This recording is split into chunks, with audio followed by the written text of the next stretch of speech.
Hai semua kawan-kawan, anda sedang menonton saluran Wailor. Hari ini saya akan tunjukkan cara meningkatkan kelajuan muat turun permainan di Steam. Ya, muat turun. Buka Steam, klik pada Steam, pilih tetapan. Di sini, pergi ke bahagian muat turun dan kosongkan cache muat turun. Ini langkah pertama.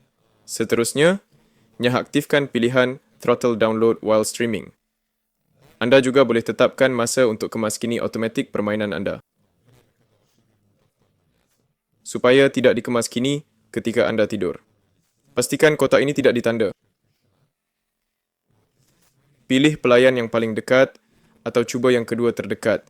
Ini juga mungkin membantu. Ketika muat turun, anda boleh pilih status offline pada senarai rakan.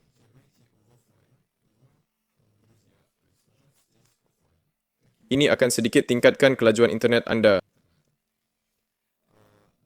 Selain itu, elakkan guna Wi-Fi kerana ia sangat menghadkan kelajuan muat turun. Gunakan sambungan kabel. Cara lain adalah buka Task Manager.